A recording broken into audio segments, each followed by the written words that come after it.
All right. Well, good morning, everyone. Thanks for joining this webinar today. My name is Laura Dempsey, and I am a research biologist at the National Renewable Energy Laboratory, and I will be facilitating today's webinar.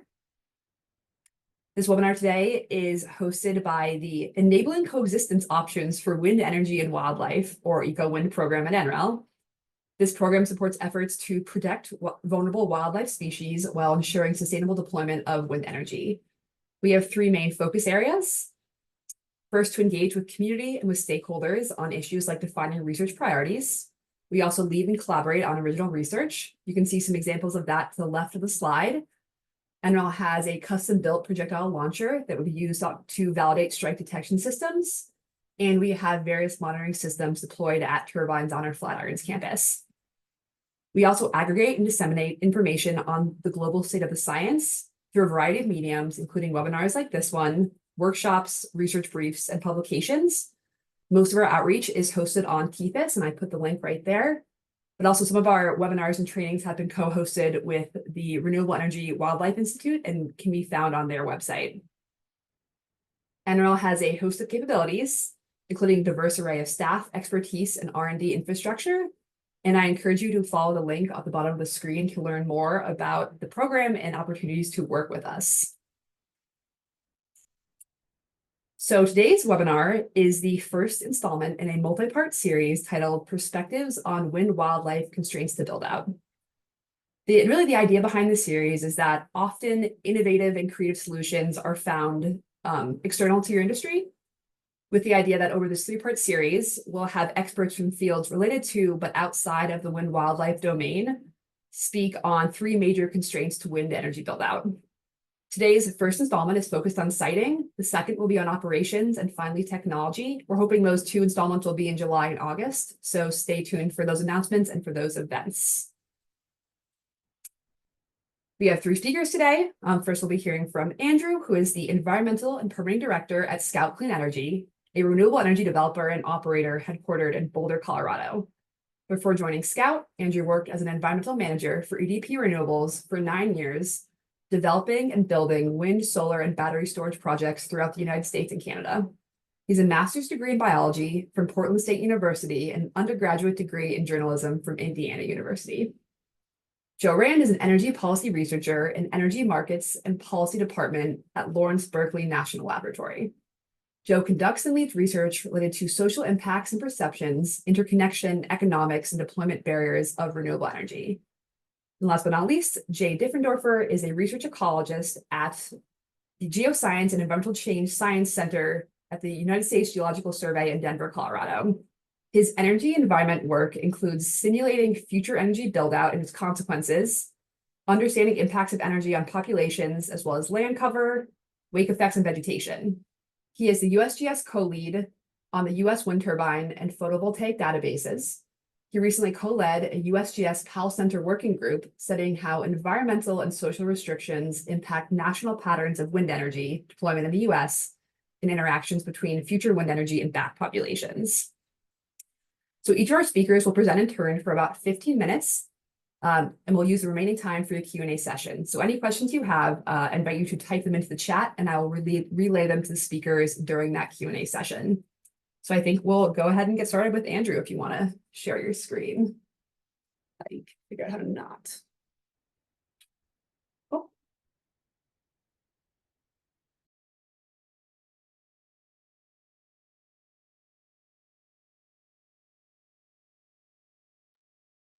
Gotta unmute, Andrew.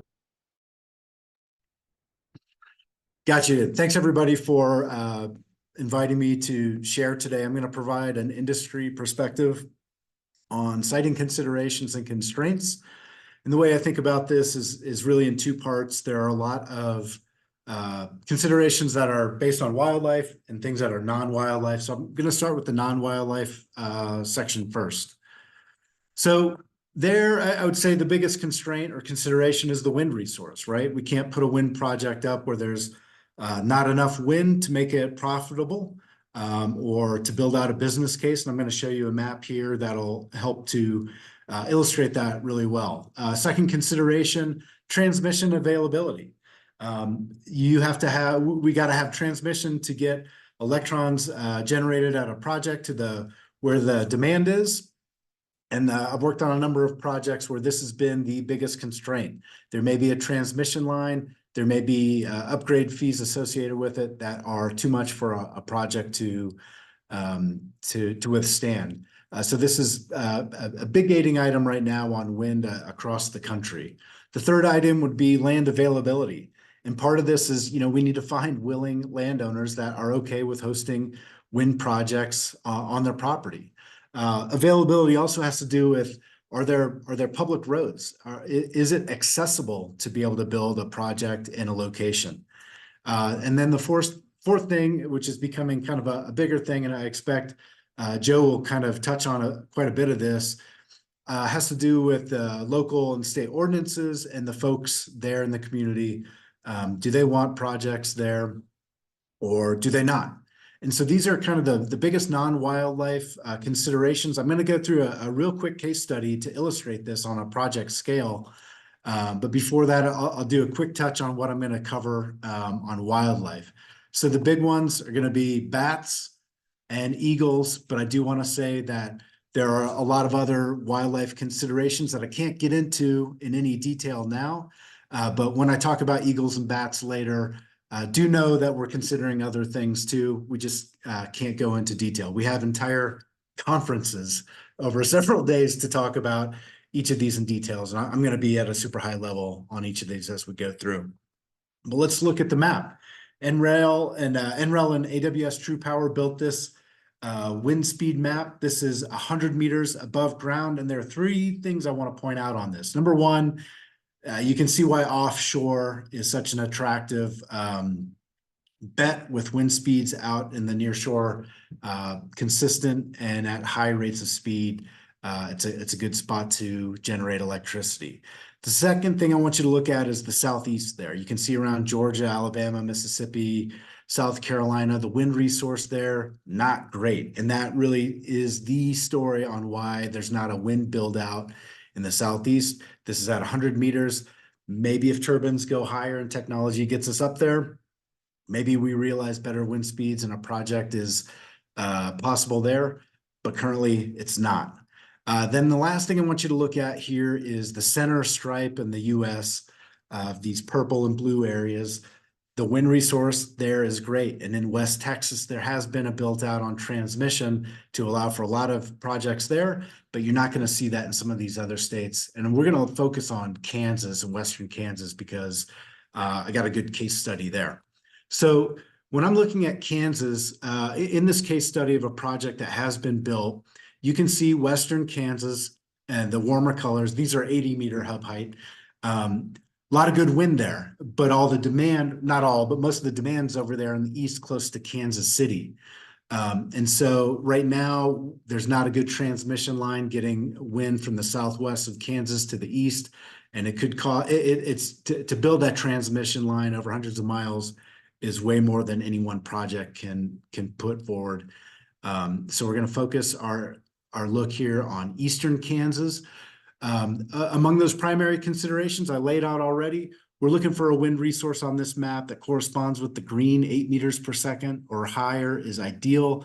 We're looking for a transmission line that has available capacity on there. We're going to target land access that is an agricultural area because it's largely consistent with building a wind project. And then finally, we're going to look for a friendly county, someplace where they're okay with having wind projects there. And then additional setback considerations here in the state, you can see in the map, those big pink boxes are military bases and training grounds. We're going to try to avoid those because resolving radar zones and training flight paths can be difficult for wind turbines, which have an opportunity to interfere with those. And then this hashed in area there to the left is the tall grass heartland area. There is a wind moratorium right there where all that good wind is. We're not going to aim for that because you can't build a project there these days. So if you notice, there's kind of a blue box in the right hand of the map. We're going to focus on that area. And that's the same blue box there. So we've got a couple counties. The red line to the right is a transmission line that's got availability on there. Excess capacity that we could tap into. And so maybe we go to the county in the north, maybe to the south. I'll let you know that the county to the north, not supportive. And that's okay. They can determine that on their own. We found that the county to the south, very supportive with landowners that were interested in hosting a project, and the county government was as well. So we're gonna target that area. This is a blue box of about 24,000 acres. We're looking at and saying, can a project go in here? We'll see. And so the next set of slides are basically, here's this 24,000 acre box. Can we put a 200 megawatt project in there? Tie in with that red line to the right, which is the existing transmission line with capacity. We narrow down our search to this purple polygon. I was going to say box, it's a polygon. And this is about 14,000 acres. Can we squeeze a 200 megawatt project in there? And at the time this project was developed, what we're looking for is about 60 or 70 turbine locations. The red hashed in boxes are landowners that say, no, we don't want to be part of the project. Okay, we'll avoid those. They might still be in our purple box, but we're going to avoid any kind of siting there. So what I'm going to do now is show you a few slides that show how non-wildlife constraints on wind energy development kind of shape the area and provide a buildable area for wind turbines. So that's what we're looking for, is wind turbine spots. There's going to be crossing of some of these setbacks with collection lines and that type of thing, but we're looking for the turbine locations in this series of maps. So this is what we did for this project. All residences, there's a 1,500 foot setback. And then for non-resident structures, that includes barns, workshops, livestock operations, 650 feet. And so you can see a buildable area start to emerge or kind of get chewed up into a smaller piece. This is what it looks like when we do the setbacks from the public roads. You can tell from this, there's a good accessibility in this project because there are a lot of public roads that we may be able to use in construction. And then there are pipelines too, and we're not going to sit within 650 of those pipelines. If you add a railroad crossing there to the right, the fat pink line looks like an earthworm over there. That knocks out a little bit more, and communications path running through the area at height, invisible, takes out a little bit more. We're fortunate for good siting on this project. And then our own substation, we're going to have a setback from it for turbines. And then our transmission line is also going to have a setback. This is a transmission line from the project substation to the existing transmission line over there that's still illustrated with the very skinny red line. Finally, if you add, there are some wells in the area, we're going to set back around 200 feet from those, and then flood plains. We're going to completely avoid those. And so you see a map that looked big and available in the beginning, becomes a little bit more confined as you add these kind of non-wildlife setbacks. And the next slide is going to show you what the buildable area looks like among that initial, we went from all of Kansas to eastern Kansas to this county to a 24,000 acre square to this 14,000 acre polygon. And then this is what we've got left over. And you can see project was able to successfully put a 200 megawatt project in there. This is around 60 turbine locations. And these are spaced out considering the energy resource within the area. So this looks like the wind was either north to south or south to north predominantly. And that's where they're kind of arrayed in rows. What's difficult to see in here, it's not really illustrated well, are what was the upgrade cost to connect to that line? It must have been okay for the project to be built. But again, I've worked on projects where the upgrade cost was $70 million, $80 million, and those projects don't often get built.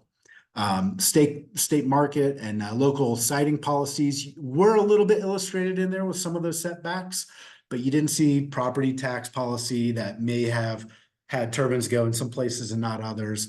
And then the community's support and opposition also weren't illustrated. But I wanted you to see what it looks like going from big picture down to little picture, and how a project a lot of times can be successfully built when considering a lot of constraints.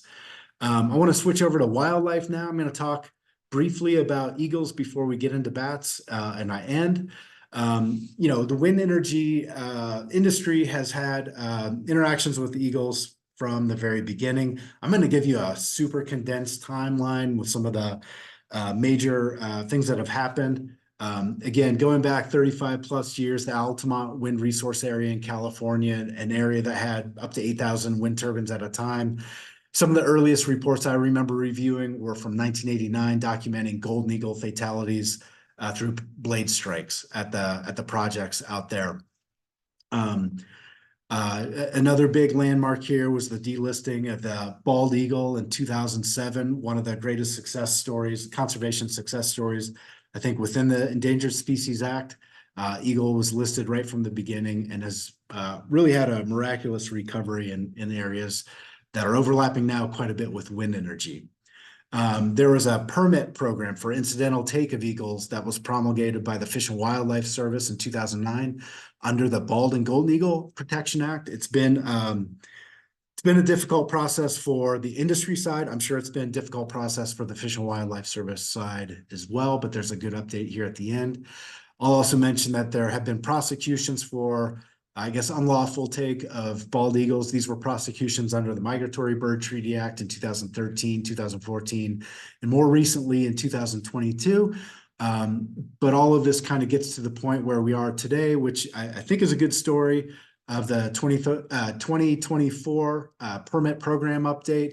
And one of the biggest things here is that there is now a general permit under the Bald and Golden Eagle Protection Act.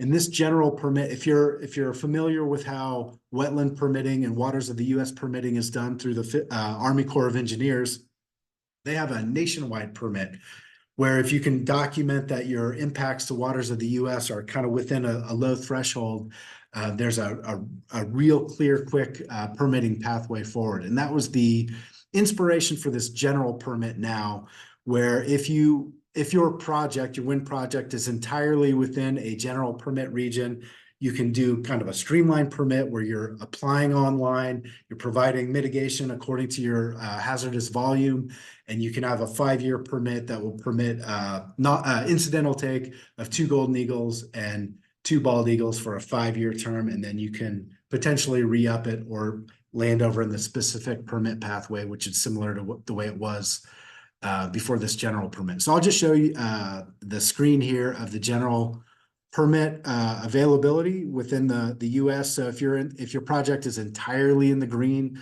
then your project is eligible for the general permit for at least 5 years. If it's in the yellow, you're spending a bit more time doing a longer permit timeline. So I think this is a good step forward. I think the service has put a lot of time and a lot of energy in putting this together.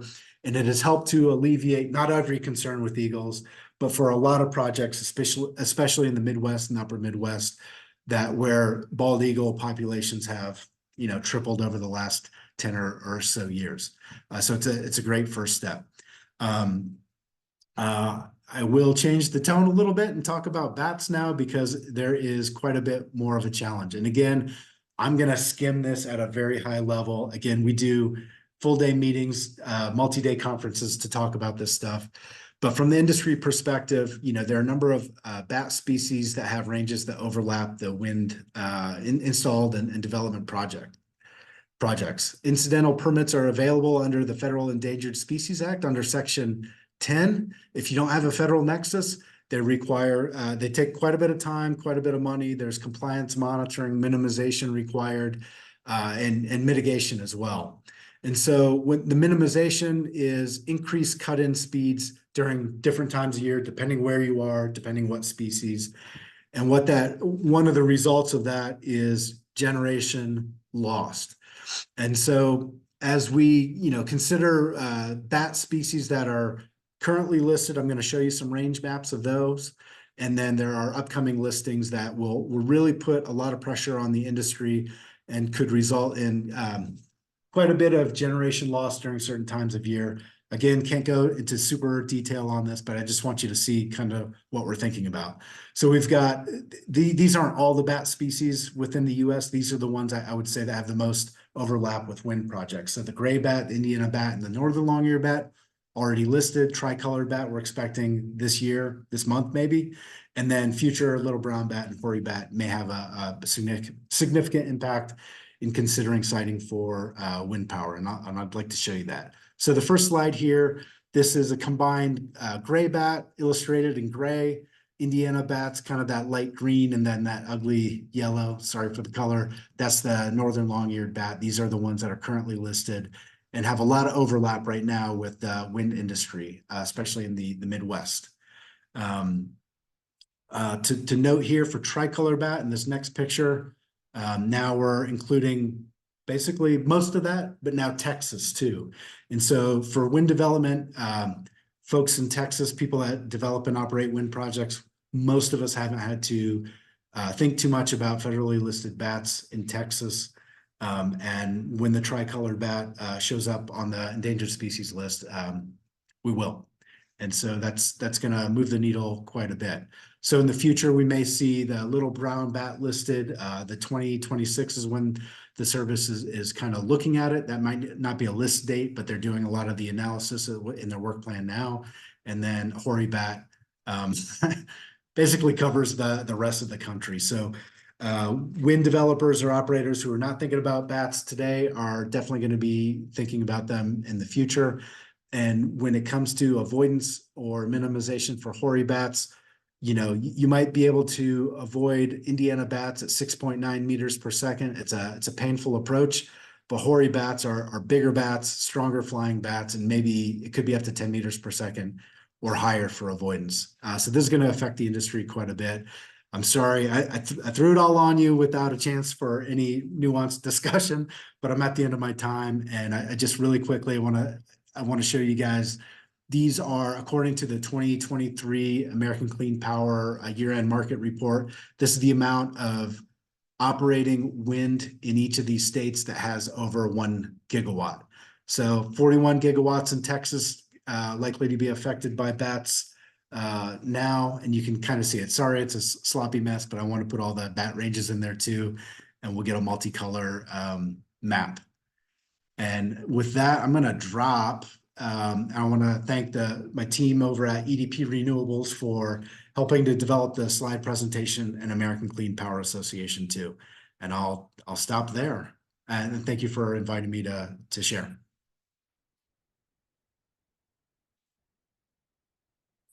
Thanks, Great. Andrew. Yep, Joe, you're up. All right, I'm up. So while I get my screen shared here, I guess first I want to thank Andrew for teeing things up nicely for me. But also just kind of generally want to thank Laura and everyone for inviting me to come speak with this group. I'm going to be talking about more of our social science research, so thinking about people and how they matter in terms of siting renewable energy facilities. And, I guess we don't really think of people as wildlife typically, although, I might feel differently about my 5-year-old sometimes. But nonetheless, I think we're, as Andrew showed nicely in his slides, we're increasingly getting to the point as we get to, higher and higher penetrations of wind and solar, and as we think about achieving deployment targets, where we can't really think about these issues in isolation anymore. So I think many of the researchers in this space, we've been saying for years that we need to kind of integrate researchers in the kind of social sciences and environmental sciences to think about these issues together. So I'm going to be spending 10 or 15 minutes to overview some of our recent research, again, on social science, thinking about community perceptions and perspectives on the deployment of wind and solar. And also a little bit about kind of community engagement strategies and how some developers think about that. So I guess just to start, I just wanted to put out there maybe a little bit of justification for why we should care about what people think. We recently, our team at Berkeley Lab recently conducted a large survey of utility scale wind and solar developers. And one of the questions we asked these developers was, what are the leading causes of your projects being delayed or canceled in the past 5 years or so? And as you can see from these two charts, cancellations are shown on the left and delays are shown on the right. It's pretty clear that the top causes for cancellations and delays include local ordinances and zoning, community opposition, and grid interconnection issues. And again, Andrew brought up some of those as well. Of course, local ordinances really is a kind of local acceptance and kind of a community perception factor. So I think those two are quite related. And then I'll just put in a plug quickly that our team at Berkeley Lab also does a whole lot of research on grid interconnection. Some of you may be familiar with our annual Queued Up report that summarizes the status of interconnection queues across the United States, and a lot of related work we've been doing with the US Department of Energy's Interconnection Innovation Exchange, or I2X program. Just putting a quick plug in for that. I don't have time to get into that today, but it's obviously a very important issue for the industry, a leading cause of cancellations and delays, and we're doing a lot of research there too. But today I'm going to focus more on these community perceptions and what's kind of driving the opposition to some degree. Now, we also, when we surveyed these wind and solar developers, we asked about their perceptions of community engagement and some of their practices. And it's very clear that developers, really acknowledge that community engagement is important. But there's also varying degrees of perception on, what level the community should be engaged and when that engagement should begin in the development and planning process of these projects. On the other hand, when you look at sort of the energy and environmental justice literature, this idea of engaging the public and having a fairness in the planning process, what we sometimes call procedural justice, or justice in that process, the planning process. It's really clear that, from that literature, it's very important for the public to have a say in the planning process and to even have an ability to influence or impact the way that decisions are made in planning these projects. Now, we see a lot of developers waiting until they've already secured site control, so they already have land lease agreements for their project before they really make a public announcement and engage the public more generally. But on the other hand, we saw a lot of kind of diverse viewpoints from developers across the industry. Some do think that kind of earlier and more active public engagement would help build community acceptance, while others kind of feared that, starting your engagement earlier could allow opposition to become more organized and active. I want to be clear that when we think about doing kind of more from the standpoint of community engagement and doing more to build support and make projects more acceptable to these local communities, it doesn't have to come at the expense of going fast. And I think that's kind of often, those two seem to be at odds of doing things in a way that's kind of fair and really engaging local communities, but also moving fast to deploy renewable energy at the pace that we need to. There was a recent big report that came out from the National Academy of Sciences last year. And one of the key things that I read coming out of that basically said that, the character and quality of the process of engaging the public really does affect the pace and scale of deploying decarbonization technologies. And we've heard a lot in recent years about a movement for permitting reform. And I think there's some concern among researchers in this space that permitting reform could kind of reduce opportunities for the public to meaningfully engage in the planning and development process of these renewable projects. And as this report stated, that could create a risk of slowing rather than speeding up the deployment of these technologies. So it is really important to think about communities and the way that they can kind of influence the pace of renewable energy deployment. So for the next little bit here, I'm going to just highlight some of our recent research where we surveyed neighbors of existing large-scale solar facilities. And I know this is a wind workshop, but I just want to say this, our team has done very related, almost identical research related to wind energy, but this solar research was more recent. We just conducted this survey last year, and we're still analyzing the data today. And many of the results are totally transferable across these two technologies. So hopefully it's still relevant for those in the audience today.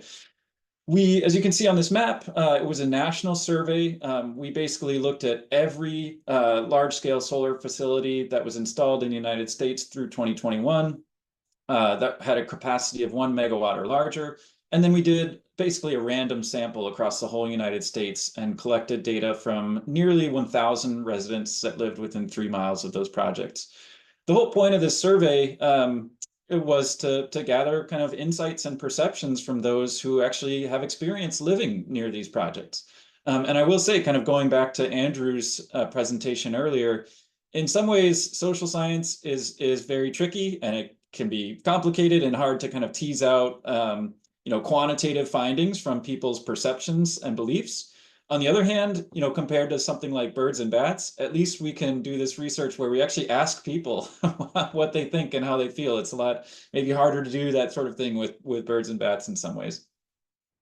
So just as a really high level takeaway, when we ask people about their current attitude about the solar project that they live close to, we found overall, much more positive than negative attitudes. In fact, it was almost a 3-to-1 margin of, positive to negative attitudes.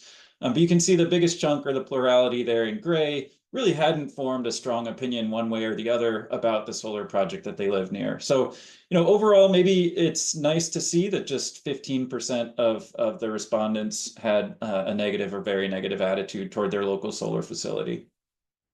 But we also asked a whole lot of questions to, again, try to tease out what factors might correlate to those perceptions or those attitudes. So just going to show a couple of examples, although, like I said, we're doing a whole lot more analysis on this now, and we already have a whole kind of slide deck report out summarizing some of these findings already.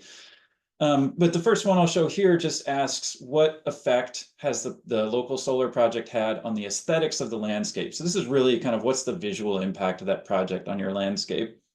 It's very clear. We're kind of cross-correlating that here with attitudes shown as the different colors.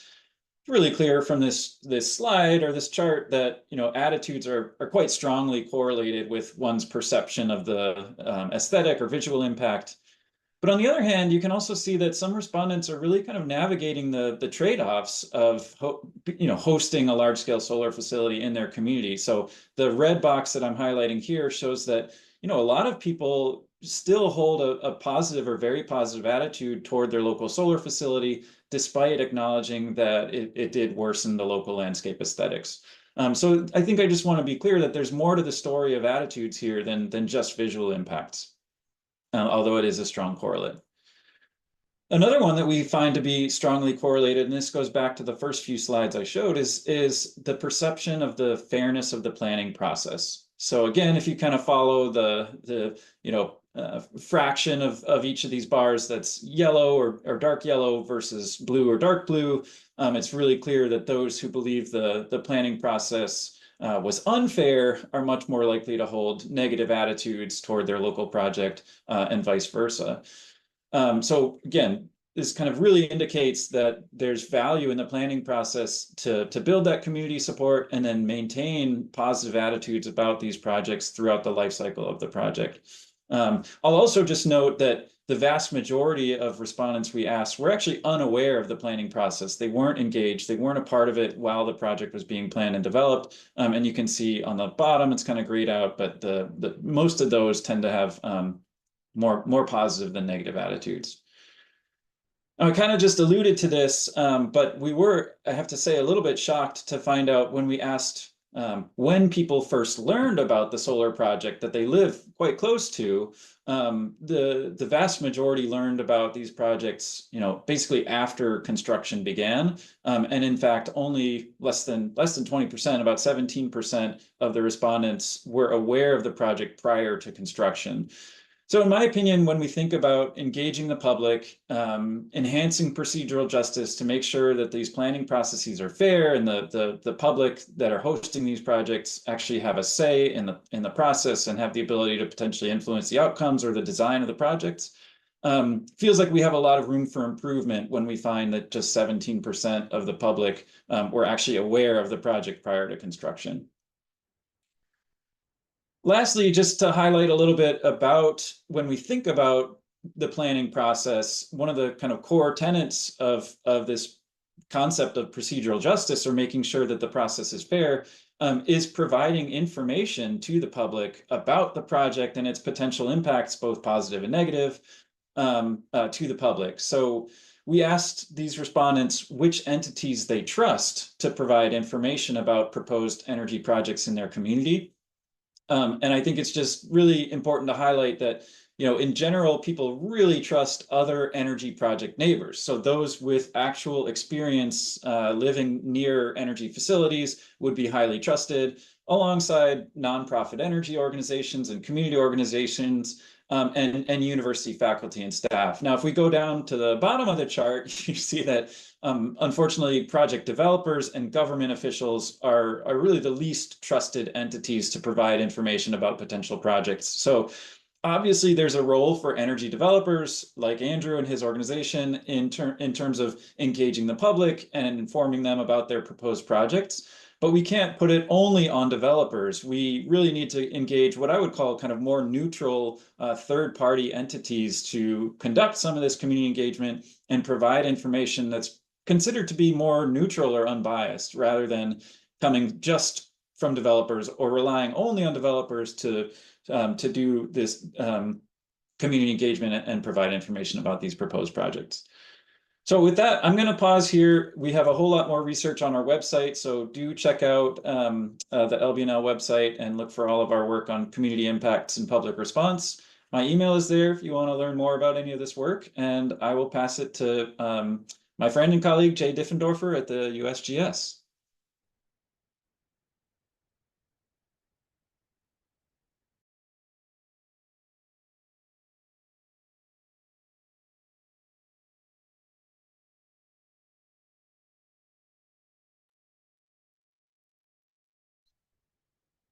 Sorry, everybody, that took me a little bit. Come on. There we go. Thank you, Andrew and Joe, for setting me up perfectly. I also want to thank everybody for giving me the opportunity to speak today on behalf of all of my colleagues. I'm going to be talking about how restrictions from ecological and social factors impact national wind energy potential and deployment in the U.S.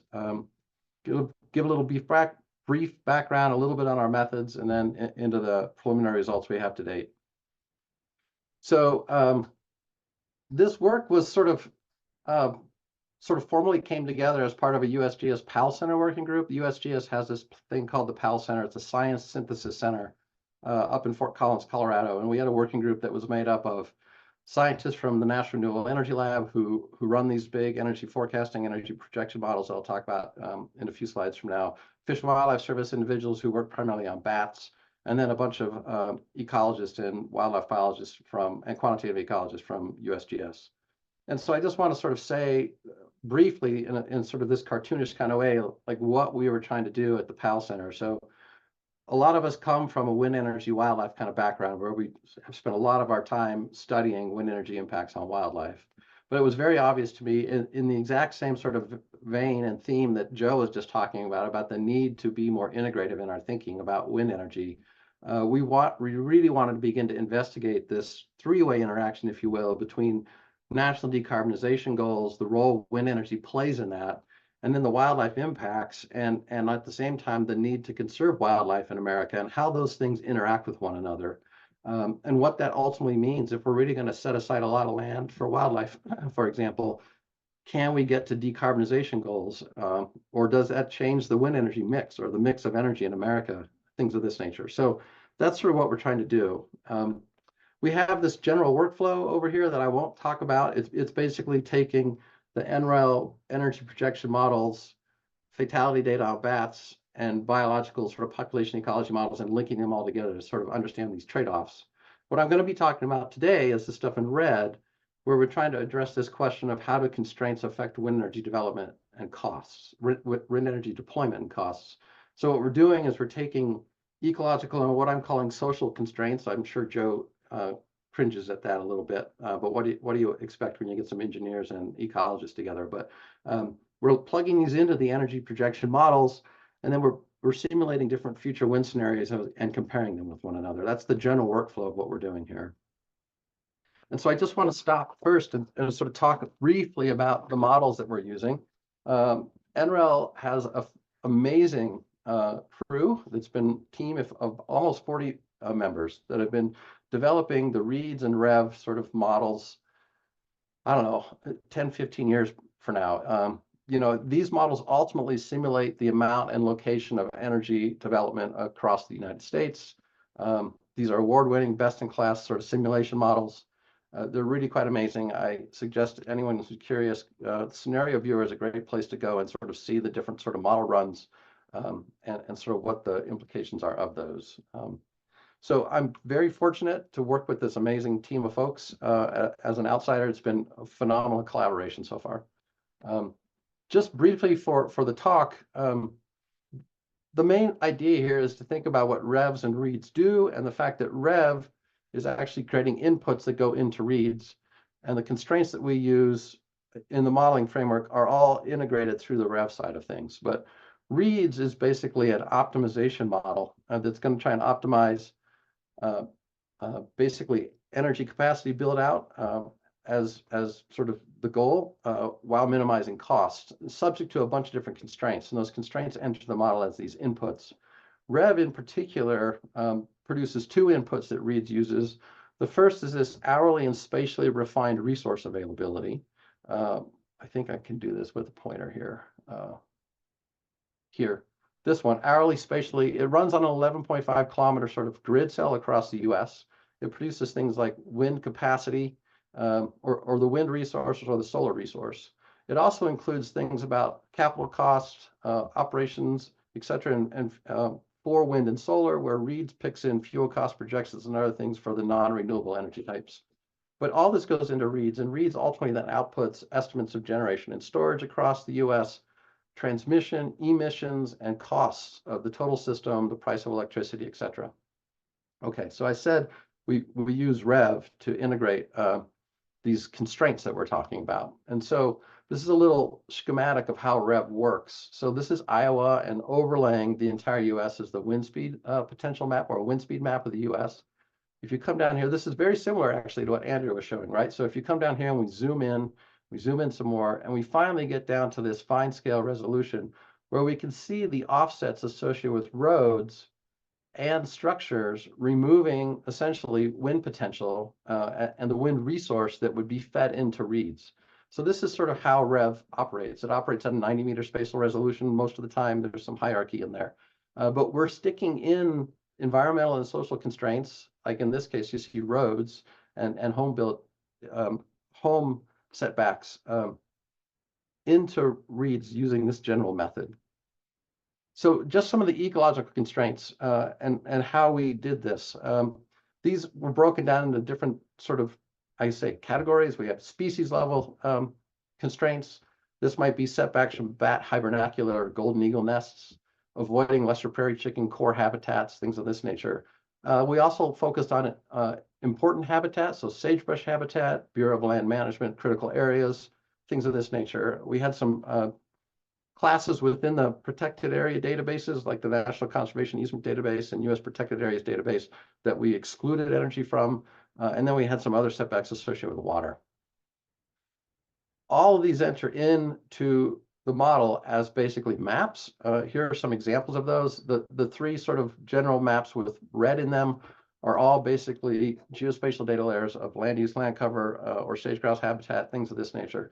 And things in red would be things that under the high stress sort of situations, we would exclude wind from these areas.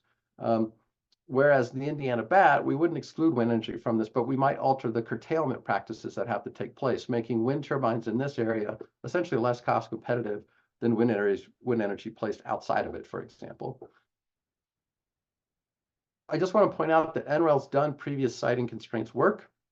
A lot of this has to do with these siting ordinances, which is what we're calling social constraints. At the end of the day, siting ordinances do reflect social opinion or social concerns, and so we're just calling them social. But so there's been a decent amount of work done on the impacts of the siting ordinances on energy development so far.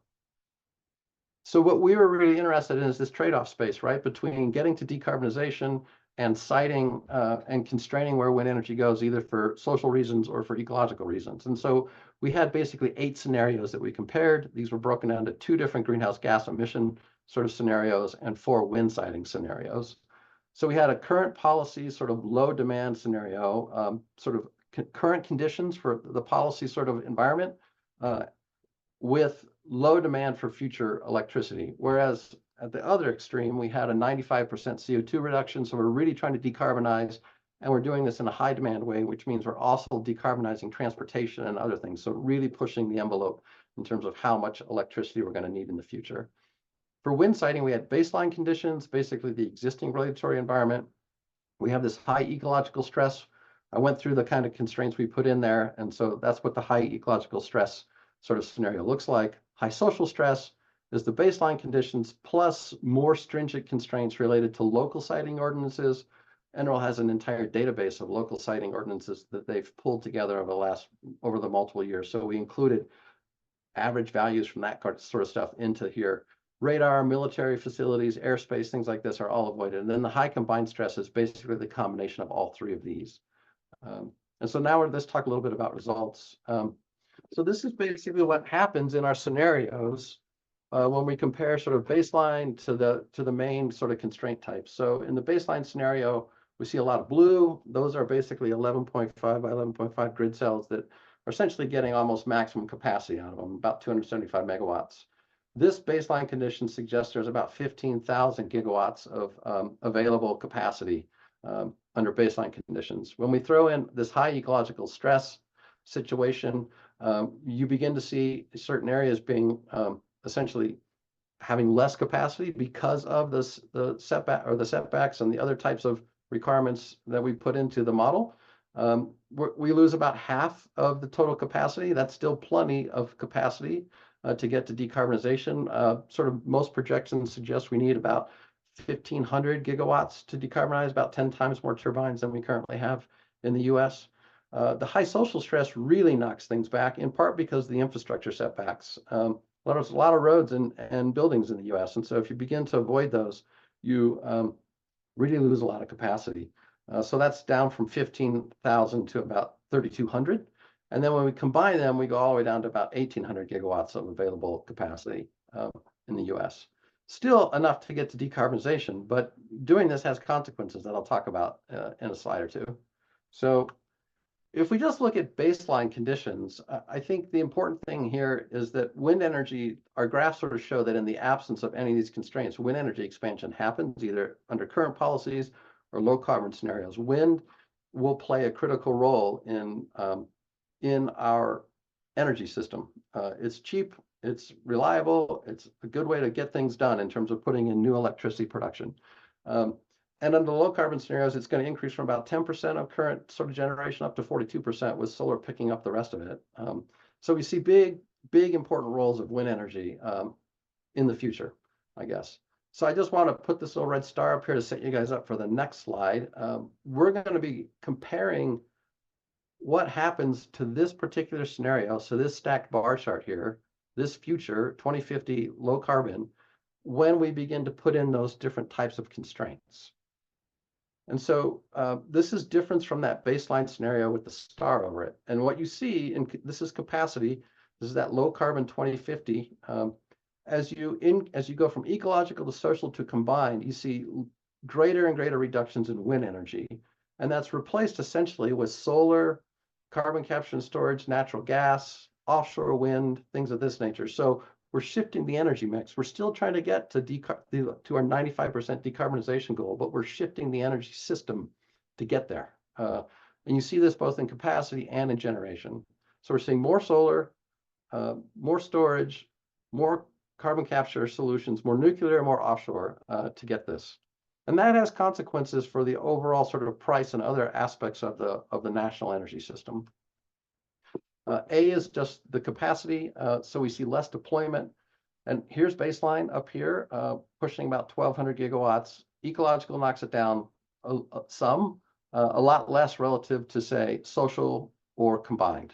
In terms of system electric price, if we really want to constrain wind energy, it's going to cost more. It's going to cost about 10% more, 11% more from the baseline here in blue. And then the carbon emission stuff, there's obviously a big difference between our low carbon and our current policy scenarios. And we're in the process of estimating the cumulative carbon emissions across the entire time series. We think when we do that, these are just ballparking, we'll expect about I'd say a 10 to 15% sort of change in carbon emissions between the combined stress situation where we have other types of energy in the system relative to the baseline conditions with almost no change with ecological.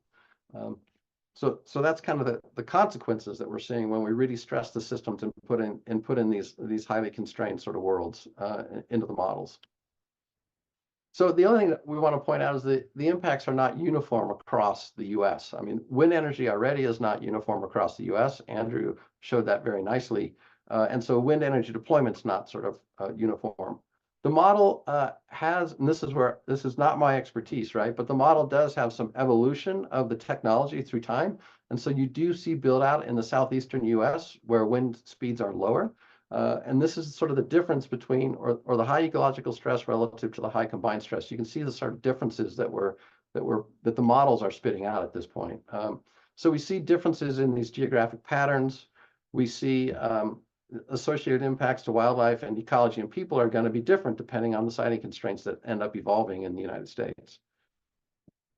And this has sort of interesting sort of patterns at the state level. This is when we began to summarize the results at the state level, some interesting patterns jumped out. So this is Texas, and under the baseline conditions, Texas has a lot of capacity installed in 2050. That is reduced some in ecological, even more with social, and even more with combined. Now the model, because it's ultimately trying to meet decarbonization standards and it does things in this least cost sort of approach, it finds new places in other states to put wind that can't be put in Texas. And so you see bump ups for Colorado, New Mexico, and a little bit for Wyoming.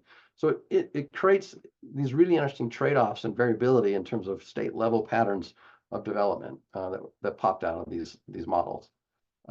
So to wrap things up, I think the baseline conditions sort of show the substantial role wind energy has for the future, both in the current or decarbonized future. But I think the model suggests that siting constraints can reduce future wind deployment, can increase our reliance on other technologies that have their own social and ecological footprints that at this point we did not build into the model. This can include more emissions and higher electric costs. And we also see that it changes patterns of regional deployment. None of these are necessarily things that people wouldn't already have thought about, but it's interesting to begin to look at this trade-off space and think about what we're seeing. The ecological constraints did not have super major impacts on wind development at a national scale. Some slight changes in emissions, some small changes in price, but not as strong as the social constraints. And I think part of that's because we didn't have the ability to put in all the state level restrictions, environmental restrictions. States have a lot of their own environmental concerns, if you will, that many of them have their own lists of endangered species, their own high priority conservation areas. They worry about maintaining hunting lands, things of this nature. And all those geospatial data sets are varied and complex and are all over the place. And we just didn't have the capacity to compile all of those. If we added those in, it'd be interesting to see if the ecological constraints had a larger impact. But it is obvious that when we combine the social constraints with the ecological constraints, there was sort of an exacerbation of total impacts, which suggests that these national level impacts from siting might be nonlinear in their structure and their impacts.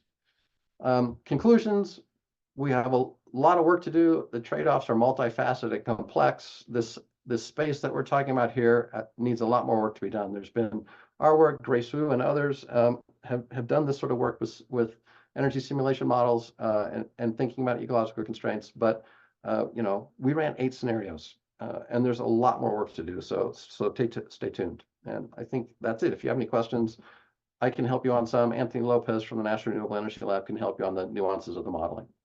Thanks.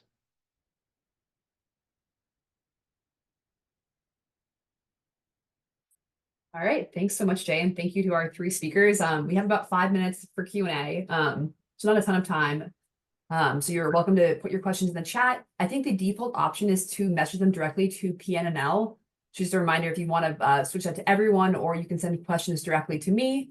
We're probably not gonna have time to get to everyone, but I imagine these speakers might be willing to follow up with you. Maybe they can put their emails in the chat and they can you can follow up with them afterwards if we don't get to your question. And I guess maybe while waiting for those questions to roll in, I do have a question for you, Joe.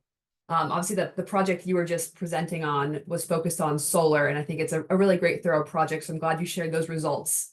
And you mentioned some high transferability to other renewable energy sources. And I guess I was curious, like, what were the primary differences you saw with solar versus like wind development projects and community acceptance?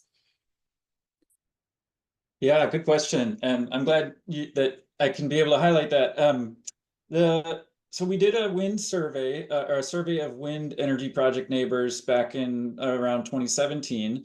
And yeah, a lot of these findings that I shared today were quite transferable, quite similar. Again, we found kind of much more positive attitudes than negative in general. We found that the planning process really, really matters. But I will say one of the key differences was that with wind projects, it seemed that a larger fraction of the neighbors were aware of the planning process prior to construction. Maybe, I don't know, wind projects, you know, they're less benign, maybe is one way to put it. There are going to be tall structures that would be built, and maybe the word out into the community just kind of spreads a little more than what we found for these solar projects. I guess another thing I would say that we found with regard to wind energy that was quite interesting, that we haven't fully teased out with our solar survey yet, but it's something we're exploring, is we had kind of a longer history of wind projects being built. And so we were able to tease out some differences in people or respondents to our survey that had sort of moved into the community after the project was built. And so what you can kind of think of is like, there's actually some sorting going on of people. Like, if you're really annoyed, they might actually move away from like being within our kind of survey area that was within 5 miles of turbines.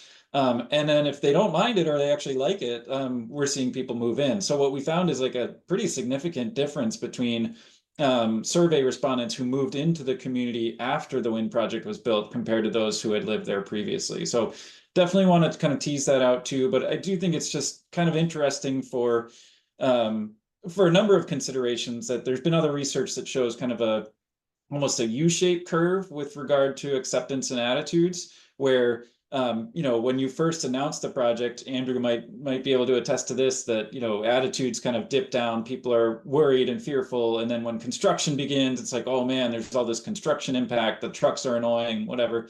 But then over time, people live with it and they're like, oh, this isn't so bad, and they're seeing the benefits of kind of economic benefit come into the community. So more to unpack, but those are a couple of things I'd highlight.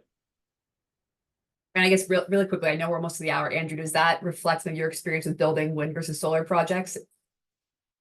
Yeah, I mean, the temperament of the public and folks around the project can change. There'll be people that are always unhappy with it. There'll be people that accept it, you know, happily. Some people in the middle, and it's definitely kind of most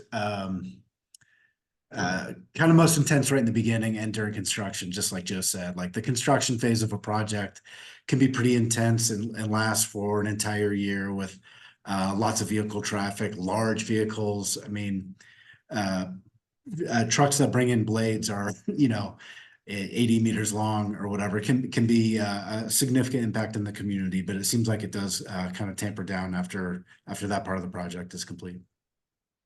Awesome, thanks. And to be cognizant of people's time, I think we will wrap this up. But thank you again to everyone who attended, and thank you to the speakers. Announcements for the future installments of this series will be announced via TFIS, so make sure you're on that mailing list, and we hope to see you there. Thanks again, everyone. Have a nice day. Thank you.